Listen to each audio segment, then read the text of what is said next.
प्रणाम सभी को और स्वागत है आध्यात्मिक ज्ञान चर्चा सत्संग में।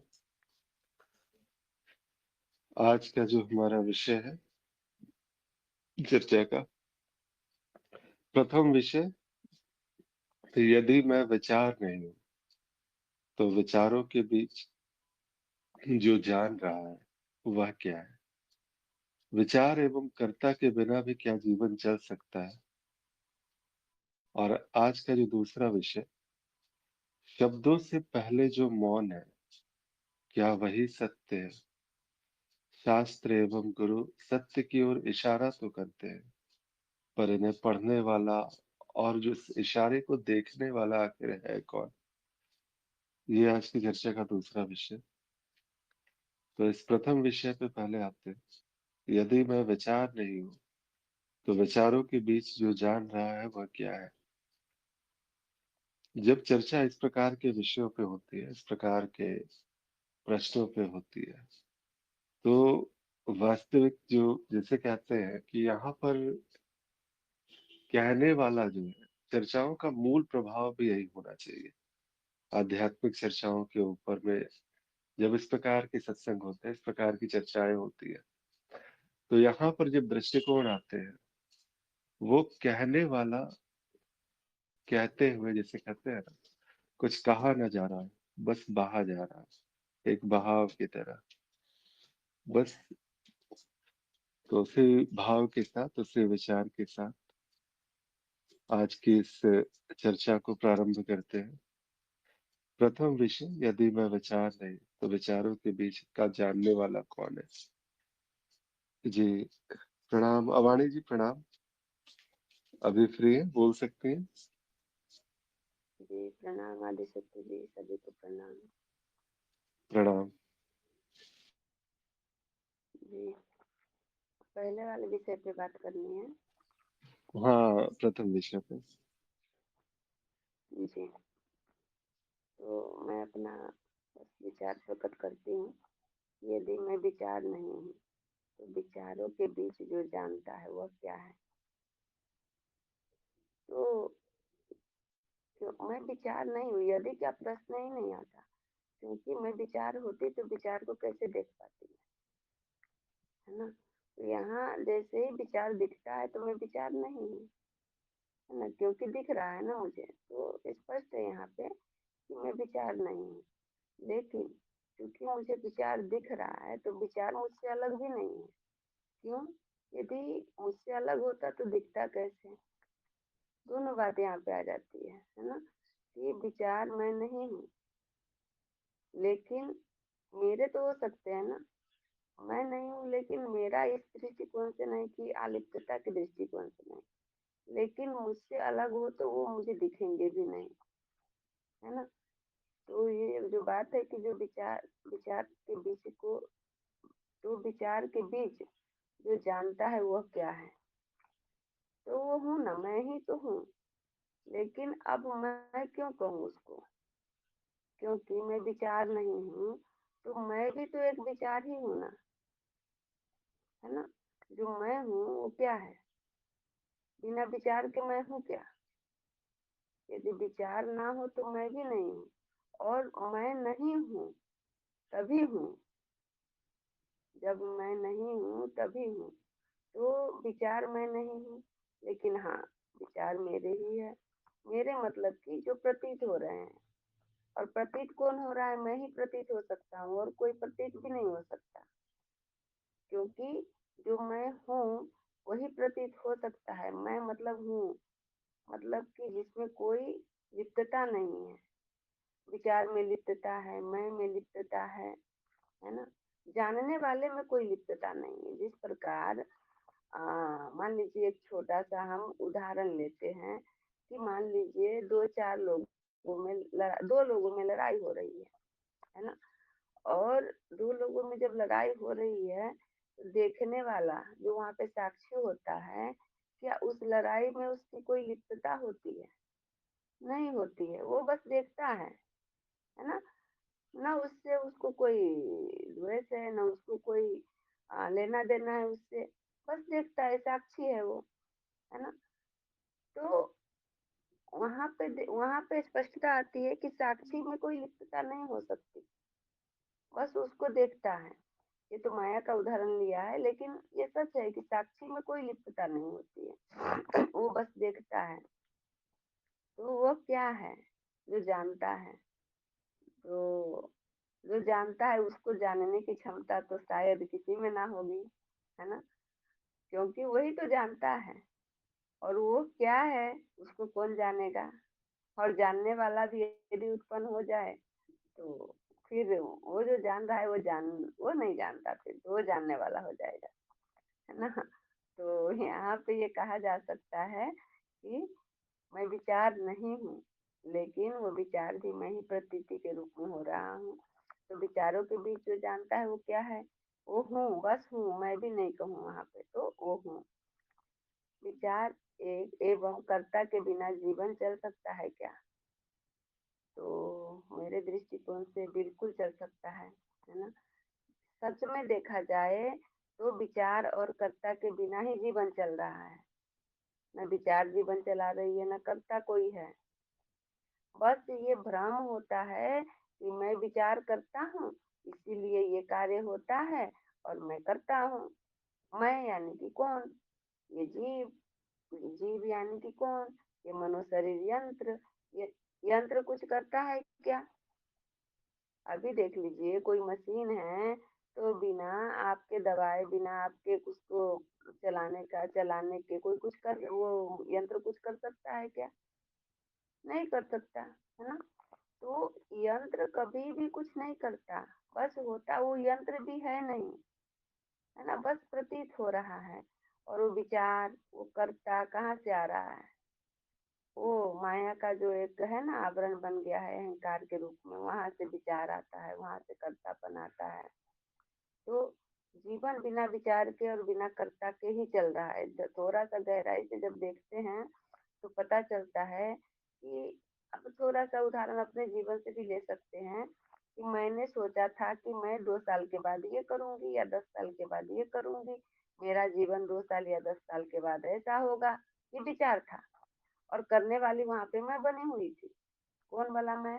जो कि ये बोलने वाला मैं होता है ना, जो माया वाला मैं, वो वाला मैं तो मैं भी नहीं बोल सकती उसको, क्योंकि सब वही है, तो मैं कैसे बोलूँ उसको मैं? तो जो मैं सोचती थी कि 2 साल या 10 साल के बाद मैं ये करूंगी और या ये रहूंगी, ये मेरा जीवन ऐसा होगा, क्या वैसा हुआ? कुछ नहीं हुआ। क्यों नहीं हुआ? हाँ, हो सकता है कुछ प्रतिशत हो जाए, लेकिन 10 का 10 नहीं हुआ ना। कुछ प्रतिशत हो सकता है मेरे सोचे अनुसार हो गया हो, मतलब कि यहाँ पे स्पष्टता आती है कि मेरे विचार से कुछ नहीं हो रहा है, वही हो रहा है जो होना है, और करता मैं नहीं हूँ। हाँ, जो कुछ प्रतिशत मेरे विचार के हिसाब से हो गया, इसका मतलब है कि जो होने वाला था वही मेरे विचार में आ गया। ये होना ये होगा, ये ऐसा जीवन होगा, है ना? तो और जो होना था वही हुआ, तो मैं फिर करता कैसे हुई? कैसे मैंने किया उसको, है ना? तो ये दूसरा वाला जो पार्ट है ना, ये बिल्कुल स्पष्ट है। पहला वाला पार्ट भी बिल्कुल स्पष्ट है। यदि मैं विचार नहीं तो बिल्कुल मैं विचार नहीं हूँ। विचारों के बीच जो जानता है वो क्या है? तो हाँ, वो मैं ही हूँ। और वो मैं नहीं कहूँगी, बस हूँ। और जानता भी जानने वाला जानता नहीं, बस है जो चल रहा है, बस दिख रहा है, बस पता चल रहा है, जानना नहीं हो रहा है, बस पता चल रहा है ना? जो जानना हम माया में समझते उस जानना को नहीं ले सकते यहाँ पे, बस पता चल रहा है। क्योंकि माया में जिस जानना को लोग जानते हैं, वो जानना तो ऐसा है कि मेरा जानना तुम्हारे जानने से बड़ा वाला जानना है। वो वाला जानना नहीं, बस दिखता है, उसमें कोई बात नहीं, कोई भेद नहीं कि हाँ मैं जानता हूँ या नहीं जानता हूँ, ऐसा वाला बात भी नहीं है। तो ये हो गई बात पहले पार्ट की। और दूसरा पार्ट का कि विचार और कर्ता बिल्कुल नहीं है, जीवन उसके बिना ही चल रहा है। और ये विचार का कर्ता का जो भाव है वो बस एक भ्रम है। ये मेरा दृष्टिकोण है आदिशक्ति जी, है ना? जी अवाणी जी, आपसे बस एक बात जो है स्पष्टता, जी, एक वाक्य है जिसमें कहते हैं कि जीवन भी एक विचार है। क्या ये सही है या गलत? इसको कैसे देखती है? जीवन नहीं, जीवन विचार नहीं है। देखिए, जीवन का अगर मुझसे पूछिएगा, तो जिस जीवन को मैं ये जानना नहीं कहूँगी, उसे बस हाँ, समझ पाई हूँ कि जीवन जो है, वो मृत्यु नहीं हो सकती, है ना? जिस जीवन को हम जानते हैं, उसमें जन्म होता है, मृत्यु होती है ना? लेकिन जीवन में मृत्यु कहीं हो ही नहीं सकती। ये मेरा अपना समझ है, इसमें अलग-अलग सबके दृष्टिकोण हो सकते हैं, है ना? जीवन में मृत्यु कैसे हो सकती है? नहीं हो सकती ना। क्यों? जीवन जो है वो हमेशा रहेगा। कौन है, क्या है जीवन? होनापन ही जीवन है। लेकिन चूँकि उस जीवन को जीव से जोड़ दिया गया है, तो हम इस माया के जीवन को ही जीवन समझते हैं, उसमें मृत्यु समझते हैं, है ना?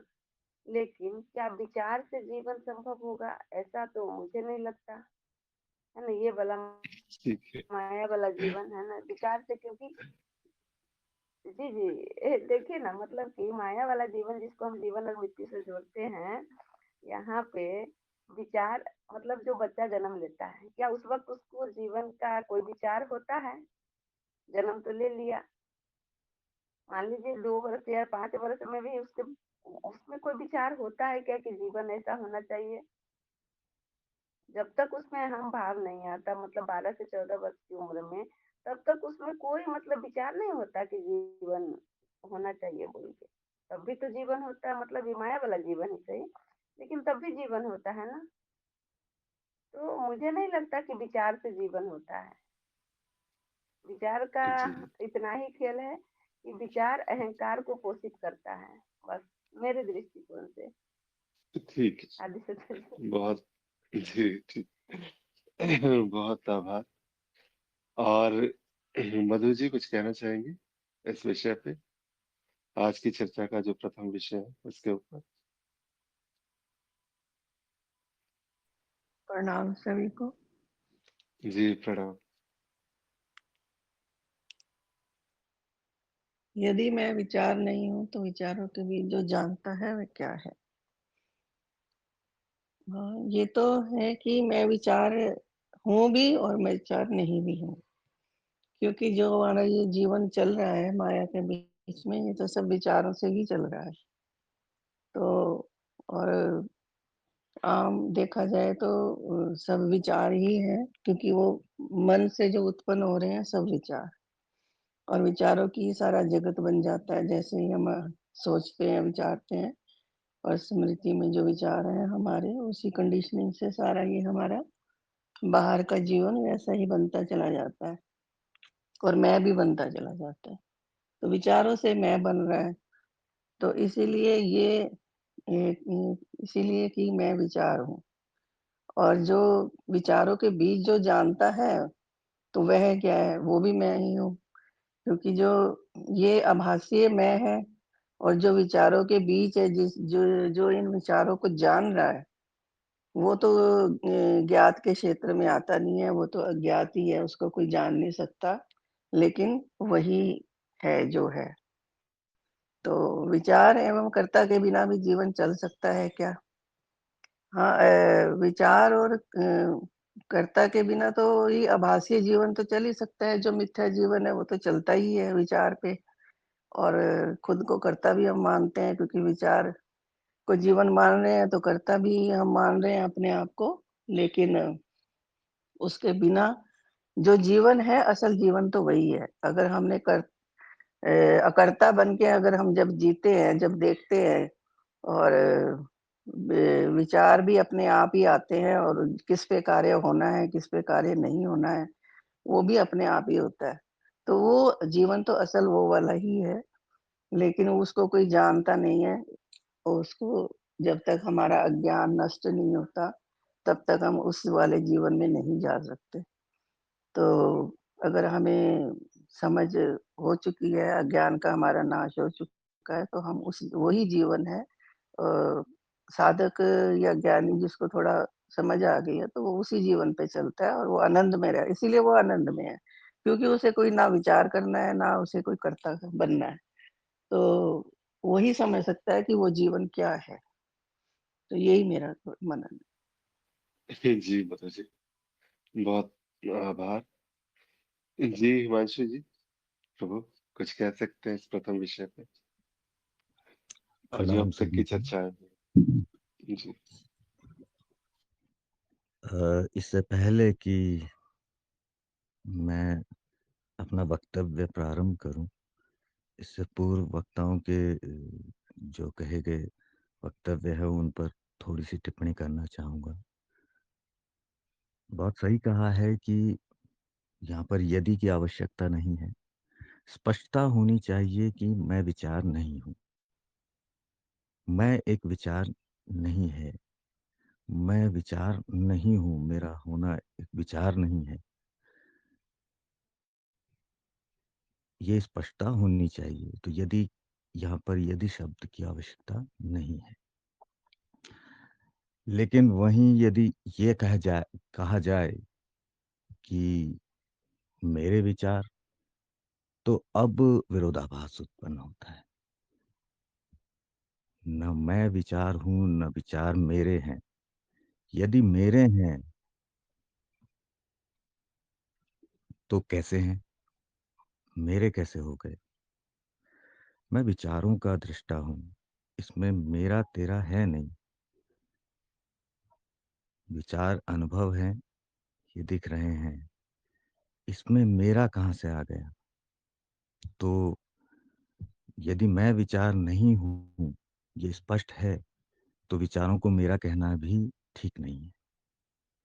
दूसरी बात है कि ये भी कहा जा रहा है कि विचार मुझसे अलग नहीं है। यदि अलग है तो बोला दिखाई कैसे दे रहे हैं? तो देखिए, आपको दिखता वही है जो आपसे अलग है। जो आप स्वयं हैं उसे आप कैसे देखेंगे? आपको दिख रहे हैं विचार, यही प्रमाण है कि वो आपसे अलग है। तो ये विरोधाभास है कि मैं विचार नहीं हूँ लेकिन वो मुझसे अलग भी नहीं है। ये तो दोनों बातें कह दी गई हैं। वो मैं विचार नहीं हूँ, वो मुझसे अलग हैं तभी दिख रहे हैं। तो विचारों के बीच जो जानता है वह क्या है? विचार क्या है? विचार एक योग्यता है, एक योग्यता। विचार एक योग्यता नहीं है, विचार विचार क्या है? विचार एक बीज है। कर्म से पूर्व बीज उसे बीज रूप में आता है। और विचार, वो विचार जो बीज रूप में आ रहा है, उसको करने की योग्यता वहां पर बुद्धि के पास है। विचार करने की योग्यता, विचारों को पकड़ने की योग्यता, विचार करने की योग्यता, कल्पना की योग्यता, ये मनुष्य के पास है। तो विचारों को जो जान रहा है वो क्या है? तो वो जानने की योग्यता भी है बुद्धि के पास। चित्त के पास ये योग्यता है कि वो विचारों को जाने। जानने वाला चित्त है। चित्त उन विचारों को जान रहा है, अर्थात उन विचारों को एनालाइज कर रहा है। यदि वो सिर्फ देखने के लिए ही होते तो देखना भी क्या देखना,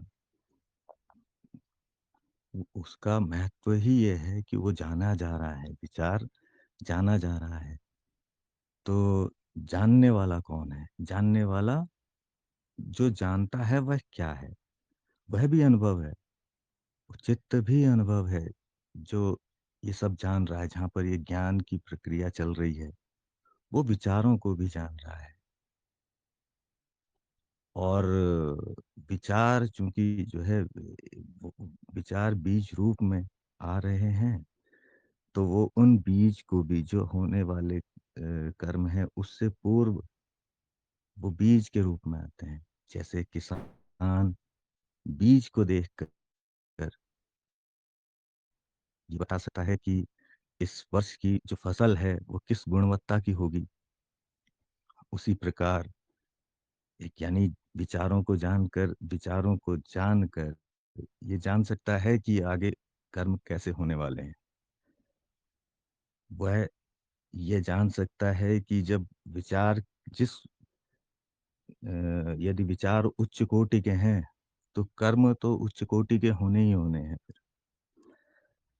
क्योंकि विचारों की गुणवत्ता से ये अनुमान लगा लेती है बुद्धि। तो जो सामने है, जो जीवन है, क्या वो विचार है? जो कर्म सामने घटित हो रहे हैं, क्या वो भी विचार हैं? नहीं, वो विचार थे जो आज कर्म रूप में घटित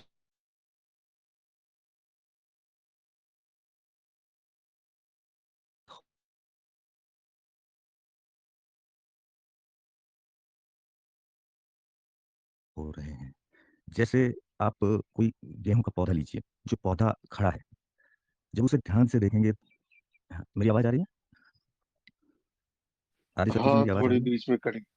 बीच में कट गई हाँ, थी। नेटवर्क। अब आ रही है। हाँ, तो यदि एक गेहूँ के पौधे को देखेंगे तो एक बीज उसके जड़ में दिखाई देगा। एक बीज उसकी जड़ में दिखाई देगा, वो भी बीज है। और बहुत सारे बीज उसके ऊपर दिखाई देंगे, वो भी बीज है।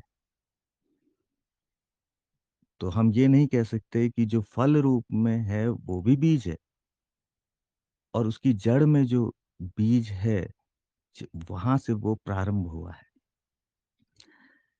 तो जो कर्म, जो घटित होते हुए कर्म हैं, उनमें भी विचार है। बिल्कुल, वहां बीज है। उस कर्म वो कर्म अब अगले कर्मों के लिए बीज बनने वाला है। जो फल के रूप में अभी आपको दिख रहा है, वो आगे उसके अंदर भी बीज है।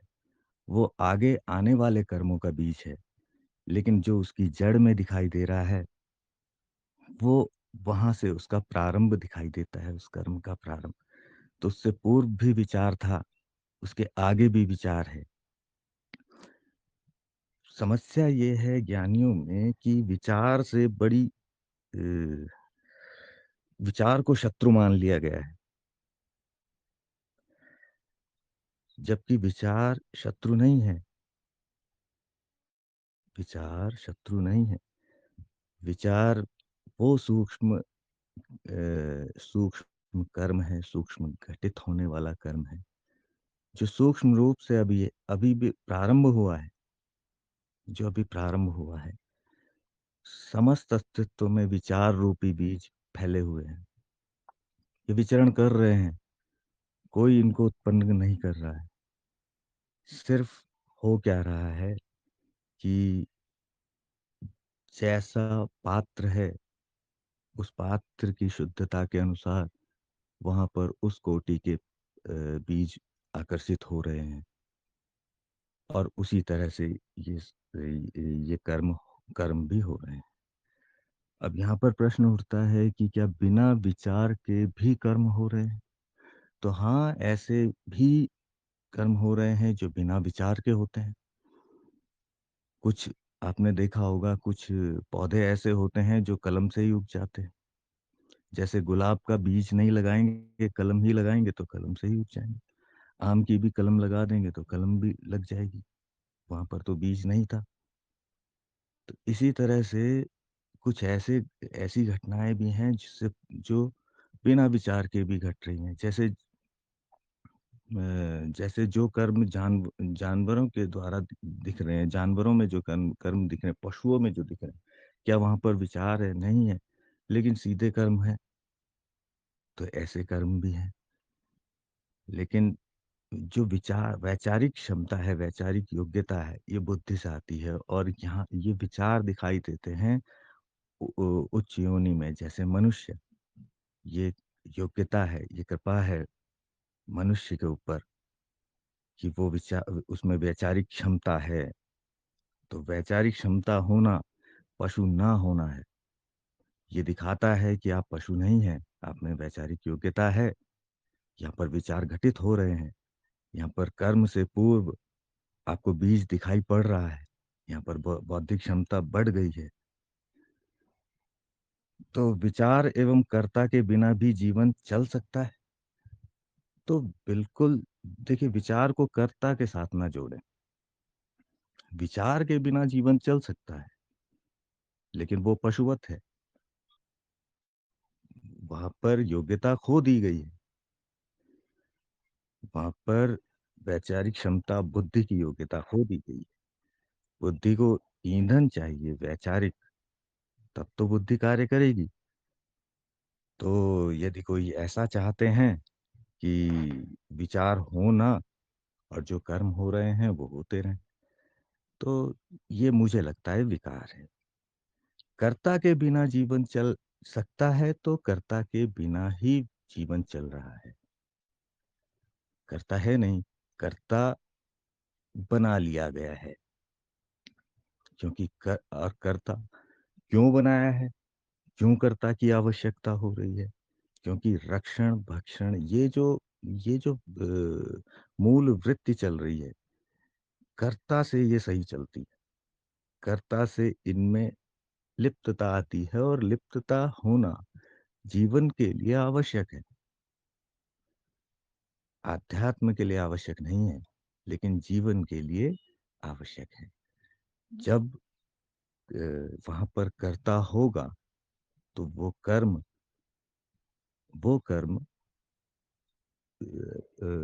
जो मूल वृत्ति है, उसके लिए उसके लिए सही होगा।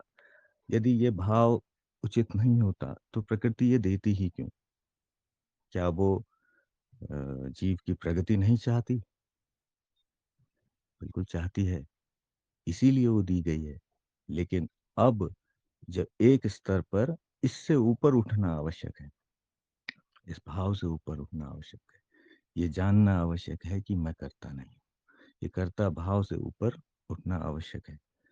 तो जीवन चलता है, कर्ता के बिना ही चलता है। अहम भाव से कर्तापन उत्पन्न होता है, जो कि ठीक नहीं है और आध्यात्मिक प्रगति के लिए ये जो है बाधक बनता है। जी, बहुत-बहुत धन्यवाद आदिशक्ति जी। जी, मास्टर जी, बहुत-बहुत आभार। बहुत स्पष्ट एक किया। मिनट हुँ, आदित्य जी, एक मिनट। हिमांशु जी, आपसे एक प्रश्न है मेरा। आपने कहा कि कर्ता नहीं है, लेकिन विचार है, तो विचार कौन करता है फिर? किसके विचार है कोई फिर? नहीं जब करता, करता नहीं तो विचार कोई किसके हैं? नहीं करता। विचार कोई करता नहीं है। आप देखिए ना, विचार कौन करता है? विचार तो होते हैं, आते हैं। आपने विचार किया, आप शांत बैठो, विचार आते हैं और विचार आने चाहिए। क्या विचार कर रहा है कोई? नहीं। विचार तो तैर रहे हैं अस्तित्व में। आपके जी, पास तो विचार तो नहीं आपका है ना, जिस प्रकार सुनिए, सुनिए, करता करता जब नहीं है। ये मनोशरीर यंत्र जिस फ्रीक्वेंसी में होगा, उस प्रकार के विचारों को आकर्षित करेगा। आप विचार को कैसे पैदा कर सकते हैं? जी। नहीं, मेरा दृष्टिकोण ये था हिमांशु जी कि जब करता ही नहीं है तो मनुष्य शरीर यंत्र किसी फ्रीक्वेंसी में कैसे रह सकता है? क्यों और नहीं जब कोई रह सकते? फ्रीक्वेंसी में वो नहीं रह सकता तो करता क्यों हो नहीं गया ना, रह तो फिर तो करता आ गया ना यहाँ नहीं, पे। नहीं, नहीं, नहीं, करता देखिए तो आ गया मेरी ना। बात, नहीं करता कैसे आ गया? जब आप नाद विज्ञान से आप इसकी व्याख्या करते हैं, ये है क्या? ये सब नाद रचनाएँ हैं ना, तो यहाँ तो प्रक्रियाएँ चल रही हैं, कर्ता कहाँ है? कर्ता कहाँ है? ये तो प्रतिक्रियाएँ हो रही हैं। यदि यदि अ आँखों आपके सामने कोई दृश्य प्रकट हुआ है, कानों में कोई ध्वनि सुनाई दी है, तो ये तो प्रक्रिया है जो सुनाई दे रही है। वो इंद्रियाँ नाद से प्रतिक्रिया कर रही हैं और जो तन्मात्राएँ हैं, उनको ग्रहण कर रही हैं। तो इसमें कर्ता कहाँ है? कर्ता नहीं है, लेकिन तब भी तो प्रक्रियाएँ हो ही रही हैं। कर्ता कहाँ से मतलब कर्ता जान लेना, वो कहीं पर भी जाना जा सकता है। वो कहीं पर भी जाना जा सकता है, अहम भाव कहीं पर भी कर्ता उत्पन्न कर सकता है। लेकिन जहाँ भी कर्ता है, वो अहम भाव से आएगा। बिना अहम भाव के कर्ता संभव नहीं है। जी, जी, बहुत धन्यवाद। लेकिन मुझे मेरा दृष्टिकोण अभी भी यही कहता है कि कर्ता नहीं है तो भी बस विचार भी नहीं है, बस जो भी है वो हो रहा है ना, तो विचार उसको नाम नहीं दिया जा सकता, कोई भी प्रक्रिया उसको नाम नहीं दिया जा सकता, बस हो रहा है ना।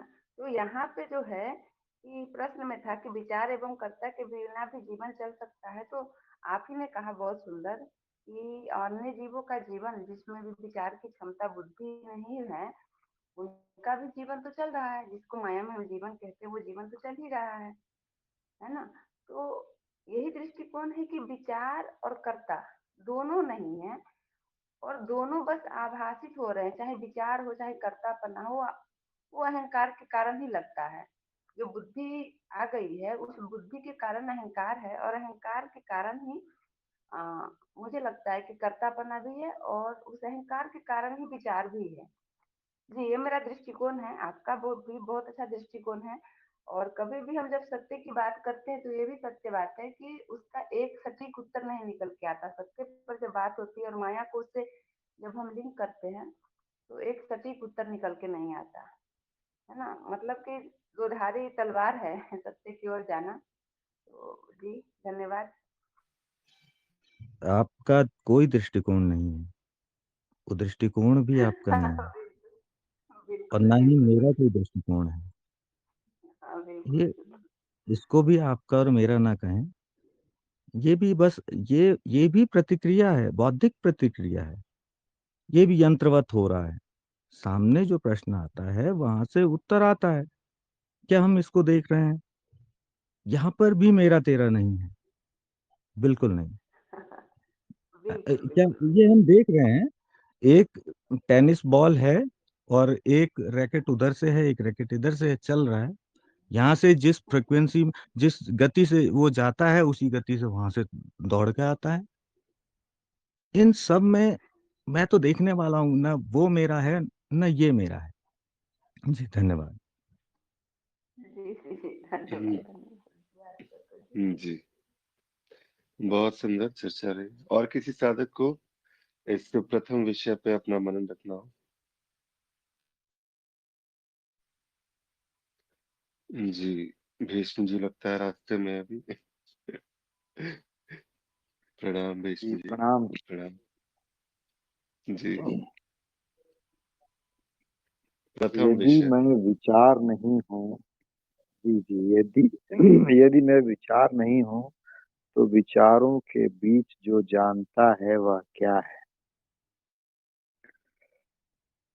देखिए, एक है और एक हूँ।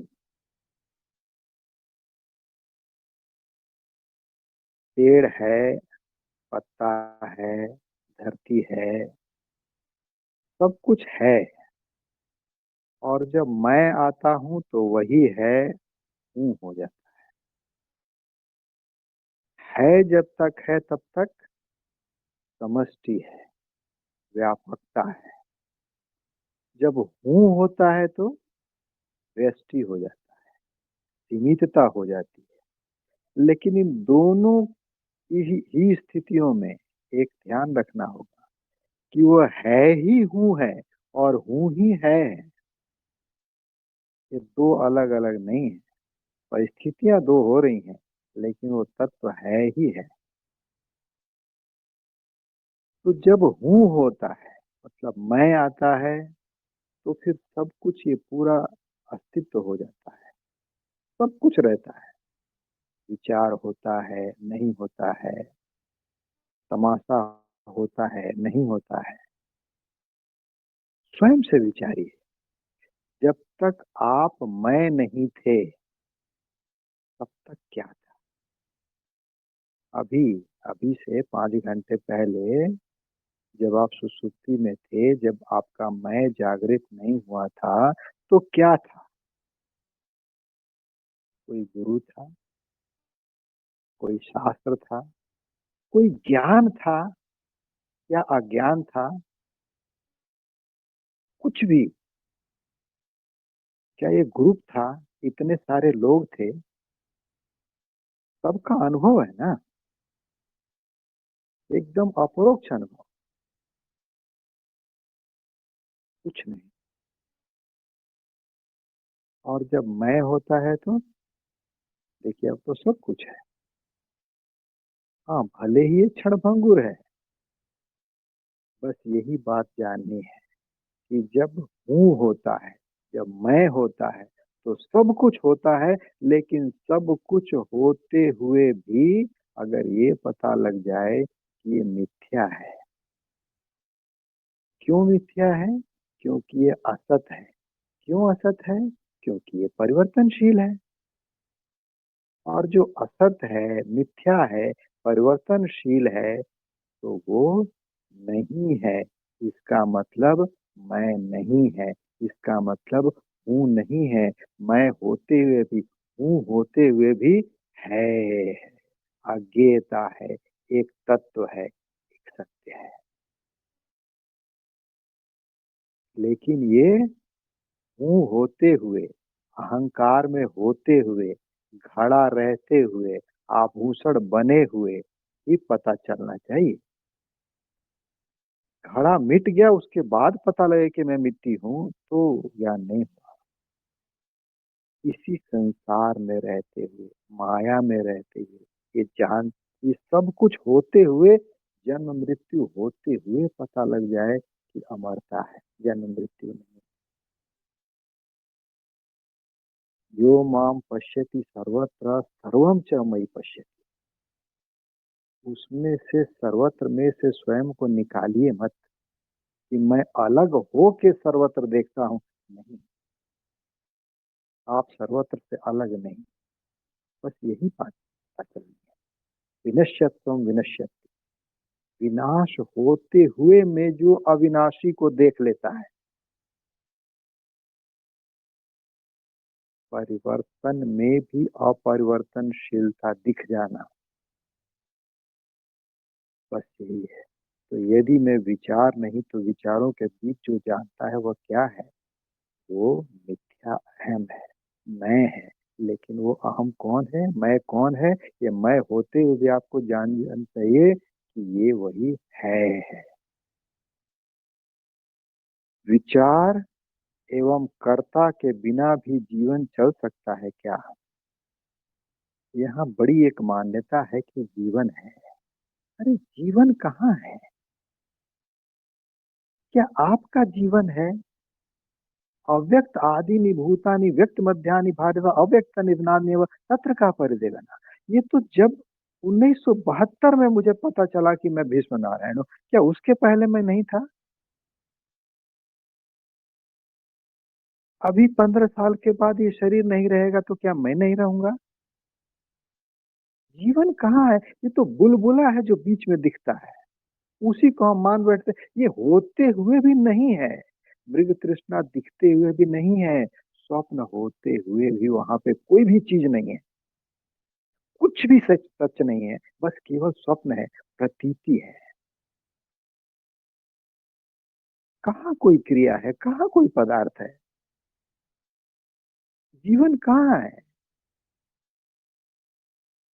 और कर्ता के बिना, अरे कर्ता किधर है जी? सुसुप्ति में कोई कर्ता था? आपने स्वप्न बनाया था? है कोई जो स्वप्न को बनाता है? आपने सुसुप्ति लाई थी? अरे तो जागृत अवस्था में भी आपको क्यों नहीं दिख रहा है कि यहाँ भी कोई कर्ता नहीं है? अरे जागृत अवस्था में ही सूरज चांद को आप बना रहे हैं, धरती को आप घुमा रहे हैं, हवा को आप चलाते हैं, या कोई और चलाता है कोई और चलाने वाला? अरे आपके शरीर के अंदर जो भोजन पचता है, आप पचाते हैं, आप उसके कर्ता हैं। ये जो खून दौड़ रहा है इधर से उधर, आप उसके कर्ता हैं। तो विचारों को ही आप क्यों मान लेते हैं कि आप उसके कर्ता हैं? कोई कर्ता है ही नहीं। और काश ये पता लग जाए कि कोई क्रिया भी नहीं है। अगर ये दिख गया कि कर्ता तो नहीं है, क्रिया भी नहीं है, कोई शरीर नहीं है, कोई खून वून नहीं दौड़ रहा, कोई मृग मृग तृष्णा दिखते हुए पता लग जाए, अरे है ही नहीं जल वहां पे। इतनी सी ही बात है। क्रिया ही पदार्थ के रूप में दिखती है, और कमाल तो ये है कि क्रिया भी नहीं है। पदार्थ तो है ही नहीं, क्रिया भी नहीं। अगर आपका मैं न हो, कोई ज्ञान आपको दे के दिखा दे तो कि आप ज्ञानी हो, आपको ज्ञान हो सकता है। आपका अगर मैं नहीं हो तो कोई आपको मार के दिखा दे कि आप मर जाते हो। अगर मैं न हो तो आपको कोई अमर बना के दिखा दे कि आप अमर हो। ये सब चित्त की वृत्तियां नहीं है, इनके बिना कुछ भी नहीं है। केवल अज्ञेयता है, मौन है, शांत है। जी प्रणाम। जी, बहुत सुंदर। किसी भी साधक को कुछ पूछना है अभी, जो भाव रखे गए उसके ऊपर कुछ जानना है? जी, जैसा कि कहा गया और बहुत स्पष्टता से ये बात जो है वो स्पष्ट की हुई। मनन जिसे कहते हैं ना, कि एक मनन अगर एक प्रश्न पर आता है, बात यही है कि जब जब ये प्रश्न सामने आता है, तो यहाँ एक प्रश्न जो है, एक संभावना एक ऐसी कि जो कई बार ऐसा होता है कि हम माया में और संसार में इतने उलझे हुए रहते हैं कि यहाँ पर एक, जिसे कहते हैं, उस दिशा में देखने का एक जो है, उस प्रवाह में जो है बस देखने का यहाँ पर भान नहीं रहता। लेकिन जब इस प्रकार के सत्संग आते हैं, इस प्रकार के जब दृष्टिकोण आते हैं, तो ये सहज रूप से उस ओर गति हो जाती है, जहाँ ना कोई गतिशीलता है, ना कुछ जानना है, ना कुछ, यहाँ पर कुछ होने की बात नहीं है कुछ, मतलब ये वही बात है कि जो है और हूँ। कितने स्पष्टता से उन्होंने अभी बताया यहाँ पे। अब यहाँ पे प्रश्न है कि यदि मैं विचार नहीं हूं तो विचारों के बीच जो जानता है वो क्या है? बात वही है कि जो जान रहा है, उसे जानते वक्त भी ये जानना छूट जाए। ये जानते जानते कि सब कुछ जानते हुए भी कुछ भी जाना नहीं जा रहा। जैसे कहते हैं ना कि वही बात है कि कर्ता तो दिखता है, और कर्ता के साथ साथ वो क्रिया दिख जाए। ना कोई कर्ता है, ना कोई क्रिया है। इस ओर दृष्टि चली जाने, और जैसे ही उस ओर दृष्टि जाती है, बस सब कुछ जो है वो सहजता से, सब कुछ इतना सहज है, इतना जो है, बात यहाँ पर इतने स्पष्ट हो जाती है कि कुछ कहने के लिए फिर बनता नहीं। और ये चर्चाओं में फिर बात भी ऐसी ही होती है कि जब भी कुछ ऐसे दृष्टिकोण आते हैं, वहां पर फिर उसके प्रतिफल में कोई मनन जो है कि उसकी आवश्यकता नहीं पड़ती। ऐसा लगता है कि अब बस अब मौन ही है इसका शायद। तो बहुत सुंदर भीष्म, बहुत सुंदर तरीके से आपने अपनी बात को रखा। और यहाँ पर एक दृष्टिकोण जो इस प्रश्न के संदर्भ में, मुझे ऐसा लगता नहीं कुछ और आवश्यकता है इसमें जोड़ने की। जो कुछ कहा गया वो पूर्ण था, और इस प्रश्न की एक समुचित व्याख्या, हर दृष्टिकोण से इसकी व्याख्या हो सकती थी, वो यहाँ तक वो कर ली गई। आज की चर्चा का जो दूसरा विषय है, हम वहां पर आते हैं। शब्दों से पहले जो मौन है, क्या वही सत्य है? शास्त्र एवं गुरु सत्य की ओर इशारा करते हैं, पर इन्हें पढ़ने वाला और देखने वाला कौन है? इस जो है ना, इस विषय की शुरुआत में भीष्म जी से ही करते हैं। प्रभु अगर कुछ बता सके इस दूसरे विषय पे अपना मन।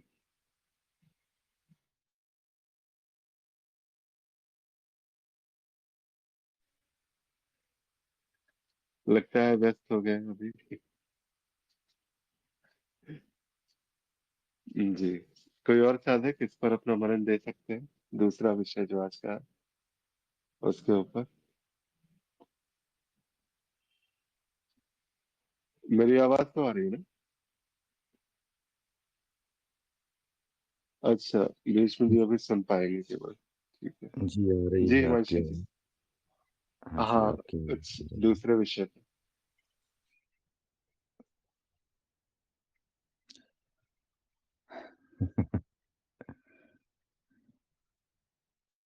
शब्दों से पहले जो मौन है, क्या वही सत्य है? बिल्कुल नहीं। सत्य क्या है? सत्य वो जो अपरिवर्तनशील है। वैसे सत्य के अपने-अपने मानदंड हैं, सत्य व्यक्तिनिष्ठ है। सत्य वो है जो सही अनुभव की ओर इशारा करता है। सही अनुभव, उसके लिए क्या चाहिए? मानदंड चाहिए। क्या मानदंड है आपका सत्य का? ये बताएगा कि आपका सत्य क्या है। व्यक्तिनिष्ठ है। अब किसी के लिए जीवन नहीं है, तो वो उनका अपना मानदंड है। उनकी बात वही सत्य है। किसी के लिए जीवन है, हर पल घटता हुआ जीवन है, आती-जाती श्वास जीवन है। ये जो धड़कनें धड़क रही है, यही उनके लिए संगीत है। ये उनका सत्य है। शब्दों को शब्द और मौन, देखिए शाब्दिक सीमाएँ हैं। मौन, यदि चुप रहना मौन है, तो वो कैसा मौन है? वो तो गूंगा बेचारा जो बोल नहीं सकता है, या जिसकी आवाज़ ही नहीं है किसी कारण से, वो तो जीवन भर मौन है। क्या वो सत्य को उपलब्ध है? तो शब्दों से मौन परिभाषित नहीं है। मौन, शब्दों की औकात नहीं कि मौन को खत्म कर सके। मौन तो नित्य है। किसका मौन? उसका उसका कह लीजिए या मेरा कह लीजिए। मेरा मौन या अनुभवकर्ता का मौन, दृष्टा का मौन, वो कभी कुछ कहता क्यों नहीं? वो तो मौन है। वो कुछ विचार भी नहीं करता। उससे कुछ दिखता क्यों नहीं? क्योंकि वो मौन है। वो मौन, क्योंकि उसमें परिवर्तन नहीं है, इसलिए मौन है। तो जो अ, परिभाषा है सत्य की, कि यदि सार्वभौमिक स्तर पर देखें, तो सत्य निकलता है अपरिवर्तनशीलता से। अब वो निर्भर करता है कि वो अपरिवर्तनशीलता कितनी कायम है। यदि वो क्षणिक है, तो वो सत्य भी क्षणिक है।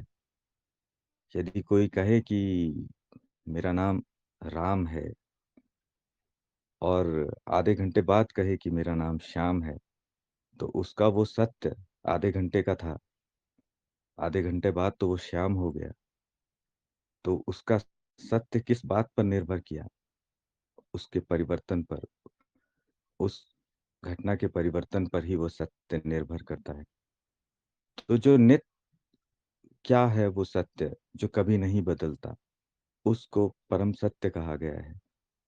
जो कभी नहीं बदलेगा, न काल, किसी काल में, न किसी स्थान पर, न किसी अवस्था में।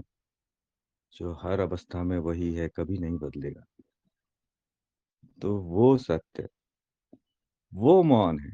इसीलिए मौन की अवधारणा हम लाते हैं। इसीलिए हम मौन को सत्य से जोड़ते हैं। तो क्या शब्द करना मौन को तोड़ देना है? शब्द हो रहे हैं तो क्या मौन टूट रहा है, या मौन नहीं है?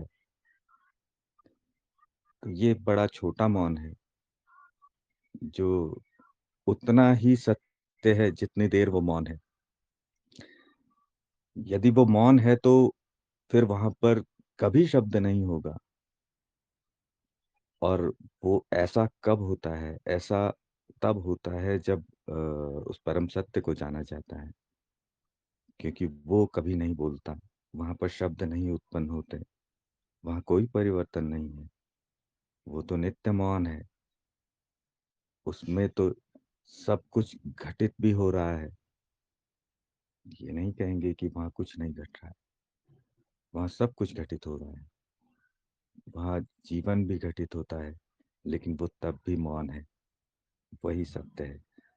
तो शब्दों से पहले जो मौन है वो मौन नहीं है, वो सत्य नहीं है। वो सत्य क्या सत्य जिसे शब्द समाप्त कर दे, कि शब्द हुआ और मौन समाप्त और आपका सत्य भी समाप्त, वो सत्य नहीं है। शास्त्र, अगला आप कहते हैं कि शास्त्र एवं गुरु सत्य की ओर इशारा करते हैं, पर इन्हें पढ़ने वाला और देखने वाला कौन है? शास्त्र एवं गुरु सत्य की ओर इशारा करते हैं, तो शास्त्र एवं गुरु सत्य की ओर इशारा करते हैं, ये बात सही है। क्यों इशारा करते हैं? क्योंकि उनकी सीमा ही वहीं तक है। इशारा ही किया जा सकता है और कुछ किया नहीं जा सकता। वो संकेत ही कर सकते हैं सत्य की ओर, पर इन्हें पढ़ने वाला और देखने वाला कौन है? तो इन्हें पढ़ने वाला तो कोई भी हो सकता है, कोई भी पढ़ सकता है। जिसे पढ़ने की कला आती हो वो पढ़ सकता है, जिसे पढ़ना आता हो।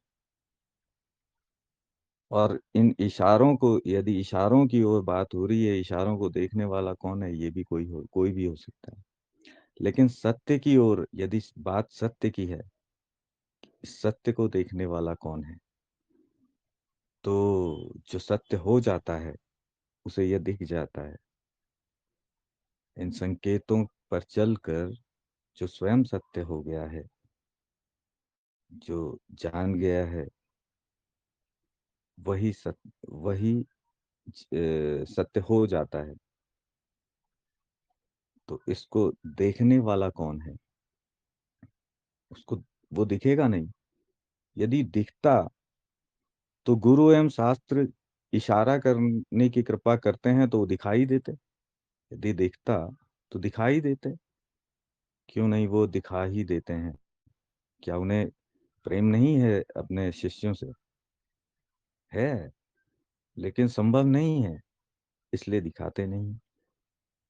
वो होकर ही जाना जा सकता है, तो वो हो हो जाता है। जो हो जाता है वो देख लेता है। देख क्या लेता है? वो सिर्फ एक, वो भी सांकेतिक है कि देख लेता है। वो होना ही देखना है, हो जाना ही, सत्य हो जाना ही सत्य देख लेना है, काव्यात्मक रूप से। जी, इस पर इतना ही कह सकते हैं जी। धन्यवाद। जी हिमांशु जी, और भी कोई साधक कुछ कहना चाहते हैं इस विषय पे? आज की चर्चा का जो दूसरा विषय है हमारा, उसके ऊपर। जी, आज की जो चर्चा का दूसरा विषय, शब्दों से पहले जो मौन है, क्या वही सत्य है? बात वही है कि अब सत्य, जैसे कहते हैं कि माया का सत्य, या फिर अब ये भी एक बड़ी विडंबना सी बात कहते हैं कि हर एक का जो है अपना अपना सत्य। अगर हम कहते हैं कि एक अज्ञानी में तो ठीक है, माया में समझ में आता है, व्यक्तिनिष्ठ है सत्य, अलग अलग व्यक्तियों पे आधारित है। कि एक व्यक्ति जो है उत्तरजीविता के आधार पे वहां पर चुन लिया गया कि मेरा सत्य ये है, मेरा सत्य ऐसा है। लेकिन एक सत्य जिसे कहते हैं कि जो परम सत्य, अपरिवर्तनशील सत्य के जो मानदंड है, उसके मानदंड पर आधारित अगर उस सत्य की बात हो रही है, तो वहां पर जो है वो अब परम सत्य जैसे भी चीज नहीं होती। ये भी एक बस बातें हैं, परिभाषाएं, क्योंकि एक द्वैत में ही जो है अगर चर्चाएं हो रही है, तो द्वैत में कहीं ना कहीं जो है एक सटीक शब्दावली, एक सटीक परिभाषाओं का प्रयोग उस सत्य की व्याख्या करने के लिए यहाँ पर किया जाता है। उसी जो है व्याख्या में से एक मानदंड है हमारे पास में। क्या मानदंड है? कि अपरिवर्तनशीलता। और जो उस मानदंड पे खरा उतरा वही सत्य है। अब यहाँ पर जब कहते हैं कि शब्दों से पहले जो मौन है, क्या वही सत्य है, ये एक काव्यात्मक तरीके से कही गई बात है।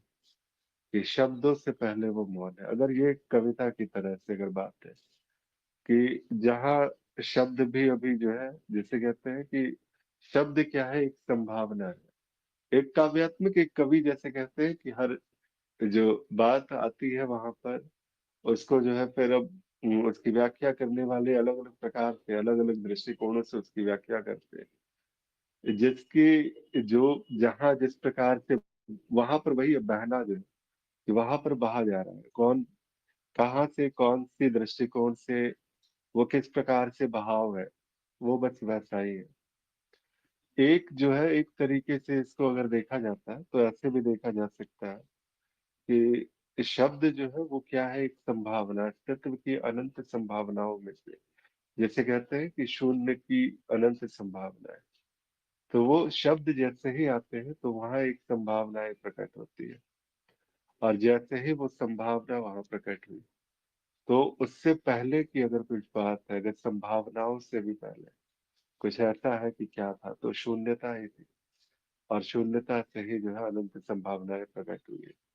ये बस एक काव्यात्मक तरीके से कही गई बात, वास्तव में कहीं से कुछ कभी कुछ प्रकट हुआ ही नहीं, बस सब ऐसा ही है, और ऐसा ही बस इसको जाना जा रहा है, देखा जा रहा है। शून्यता ही है, शून्यता के अतिरिक्त कोई दूसरी बात नहीं।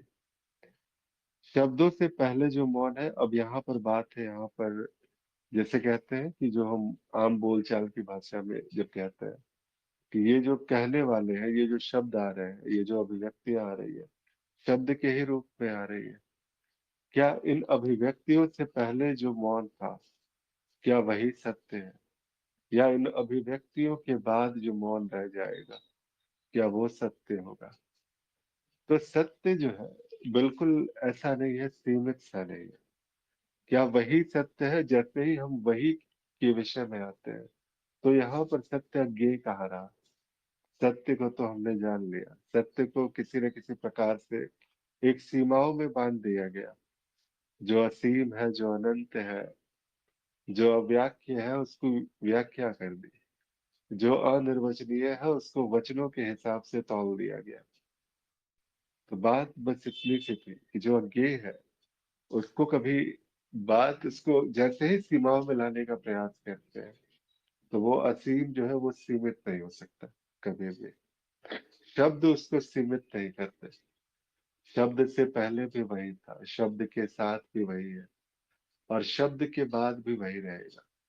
ये सारी की सारी अस्तित्व की जो अनंत संभावनाएं, अनंत अभिव्यक्तियां, ये बस ऐसे ही है, उसी सत्य रूपी पर्दे पर बस भाषित सी है, और वो बस ऐसे ही है। वो इसको ऐसे ही देखा जा सकता है। शास्त्र एवं गुरु सत्य की ओर इशारा कर सकते हैं, और बिल्कुल सटीकता से बताया गया कि यही इसकी सीमा है। इशारा ही कर सकते हैं, कोई अगर सत्य दिखाना रहता तो वो दिखा देते, इतनी तो करुणा हो ही जाती कि अगर वो सत्य दिखाया जा सकता। और वैसे भी कहते हैं ना कि गुरु क्षेत्र की ये तो यही परम इच्छा कि सभी के अज्ञान का नाश हो, और जब सभी के अज्ञान का नाश हो तो कहीं कोई अज्ञान की संभावना भी ना बचने पाए। और अगर वो दिखाया जा सकता तो वो प्रत्यक्ष दिखाते वो कहीं ना कहीं, लेकिन बस इशारा किया जा सकता है।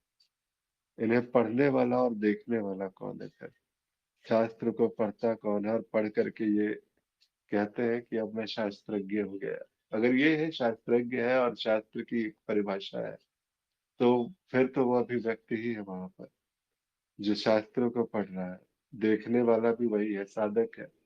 जैसे ही गुरु सूचनाएं देते हैं तो सूचनाओं को अपने पास में, जैसे कहते हैं श्रवण मनन निधिध्यासन, तीन चरण है, तीन चरणों के बाद फिर ये स्पष्टता आती है। तो ये चरणों पे चलने वाला तो साधक ही होता है। श्रवण भी साधक ही करता है, उस पर अपरोक्ष अनुभव व तर्क लगाकर मनन भी साधक ही करता है। लेकिन ये जैसे ही ये चीजें प्रमाणित होती है तो अब ये बातें यहाँ पर छूट गई। अब वहां पर साधक नहीं दिखाई देता, न साधना, न साधक, न साध्य, ना ही कोई मार्ग, न मार्गी। बस कुछ ऐसा है जो सहज रूप से है। ये क्रिया, ये सारी की सारी बातें, ये ज्ञान ज्ञान का जो खेल है, मिथ्या में मिथ्या का खेल जो अनवरत जारी है, और ये ऐसा ही है, बस इसको ऐसा ही जाना गया। यहाँ पर और इसमें ये भी कहते हैं ना कि जो प्रश्न भी आता है हमारे पास में कई बार कि आत्मज्ञान किसको होता है, किसी को नहीं होता। तो ये स्पष्टता से बात बस इतनी है कि वहां कोई व्यक्ति वहां पर ऐसा नहीं है कि वहां पर अब उस अहम जो है, जो अहम कहते हैं कि शरीर मन बुद्धि पर था, जो किसी न किसी नाम रूप की मान्यता से जो अब तक चिपका हुआ था, वो अब वास्तव में जो है वो अहम किसी अनुभव पर जो है अब अहम की सुई नहीं होती, वो अनुभवकर्ता पर चली जाती है। और जैसे ही वो सुई अनुभवकर्ता पर गई, तो यहाँ पर अब किसी नाम का, किसी नियम का, किसी भी प्रकार से यहाँ पर अब बंधनों की बात नहीं है। पढ़ने वाला और देखने वाला बस सब वही है, उसी परम सत्य के पर्दे पे पढ़ा भी जा रहा है, देखा भी जा रहा है, सुना भी जा रहा है, सब कुछ उसी पर है। और सत्य सेवक केवल जो है, जिसे कह सकते हैं कि वही है। एक भी नहीं कहते, एक भी कहते तो निष्कर्ष आता। तो इसीलिए इसको अद्वैत कह दिया गया। अपरिवर्तनशील है, अज्ञेय है, अद्वैत है, अव्याख्य है, अनिर्वचनीय है। बस ये ऐसा ही है। और यही आपका, मेरा, तीसरे का, चौथे का, चाहे जिसका भी, जिसने भी सत्य को अगर जानने का प्रयास किया है, उसने सत्य को कभी जो है इस प्रकार से विभाजित करके नहीं देख पाया। उनके लिए सब सत्य वही है, जो जो जैसे कहते हैं ना कि मेरा सत्य या आपका सत्य या किसी का सत्य। माया में तो बहुत थी, माया में इस प्रकार से तो चला ही गया, पूरा का पूरा जीवन इसी में बीता कि ये मेरा सत्य है, ये इनका सत्य है, ये उसका सत्य है। सत्य तो बस एक है, जो अपरिवर्तनशील है, जो कभी नहीं बदलता। और इसके विषय में जो है, ये भी अगर परिभाषा है, इस परिभाषा को समझा जा रहा है तो वो भी नहीं है। बस ऐसा है कि यहाँ पर कोई समझ नहीं है, यहाँ पर कोई देखने वाला नहीं है। बस एक शाश्वत मौन जिसे कहते हैं, और मौन की अनंत तरंगे जो कभी कभार, जैसे कहते हैं कि वो तरंगे इस प्रकार से भाषित होती है, तरंगे जो अभिव्यक्त हो रही है इस प्रकार से, तरंगे जो शब्द बन करके प्रसारित हो रही है, और वही जो शब्द है फिर से उस तरंग की भांति उसी मौन में समर्पित हो रहे हैं। कहीं पर इस मौन के अतिरिक्त कोई दूसरी बात नहीं। जी, अगर किसी को भी, किन्हीं को भी कुछ पूछना हो, कुछ कहना हो जो अब तक कहा गया, इस पर कोई प्रश्न हो तो अवश्य करें।